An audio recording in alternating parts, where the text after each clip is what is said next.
হ্যাঁ, তো অনেক ভালো নেতা, অনেক ভালো, ও অনেক ট্যালেন্টেড একটা। ব্যাপারটা হয়ে গেছে, সবকিছু হয়েছে সময়। দেখো, আমি সবসময় কিন্তু নতুনদের প্রেফার করি। আমি 30টা গল্প শুনে কিন্তু একটা গল্প সিলেক্ট করি। আমি অনেক গল্প শুনি, সারা বছর শুনি, তারপর একটা গল্প সিলেক্ট করি। আমি যেটা শুনি সেটা রং থাকে না।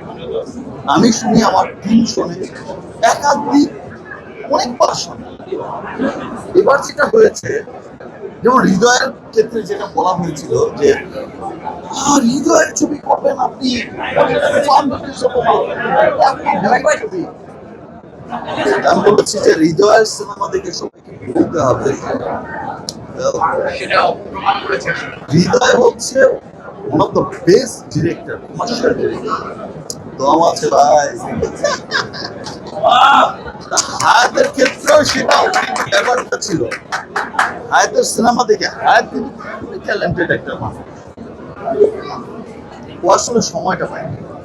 সিরিয়াসলি বললাম, ও যদি সময় পেত, আমিও যদি সময় পেতাম, আমি এই ধরনের, আমি কোথায় প্রবলেম হচ্ছে? প্রবলেম হচ্ছে সাউন্ডে, প্রবলেম হচ্ছে সিজিতে, কিন্তু ওর কাজ না।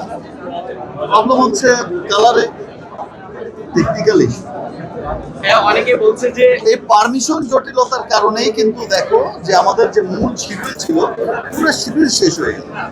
তারপর যা করেছি, আরেকজনের কাছ থেকে চেয়ে চেয়ে এনে শিবির করেছি।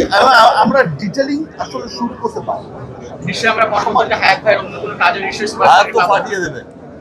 নিশ্চয়ই, মানে অনেকে সন্দেহ করছিল বা বলছিল আসলে শাকিব খানের পরবর্তী কাজ হায়াতের সঙ্গে না হওয়ার জন্য, কিন্তু কেন হবে? নিশ্চয়ই সেটা আরো ভালো করে কাজ নিয়ে হবে। আমি হায়াতকে দেখেছি, আমি আমার কাছ থেকে দেখেছি, ও অনেক ভালো ছেলে, ও খুব ট্যালেন্টেড একটা। দেখো, এটা আমরাই বুঝে গেছি। আমার প্রথম কোনো সিনেমা যেটার আমার শুট করতে হয়েছে ঈদের আগের দিন পর্যন্ত, গান শুট করতে হয়েছে, এই ম্যাডামের সাথে গান শুট করতে হয়েছে, ঈদের মাত্র বাকি একদিন, গান রিলিজ হবে কি এইভাবেই, মানে এইরকম ভাবে শুট করতে হয়েছে। তারপরে যে ম্যাডামের সাথে গান করছে, এই পরিগানের সময় হলো কি হয়েছে যে ভাই একদিনে কিন্তু ছুটে গান নামাতে হবে। কারণটা কি? টাইম তো নেই, গান তো রিলিজ তো করতে হবে। একদিনের গানও ম্যাডামের গান তো ম্যাডাম তো পরেই হয়ে গেছে।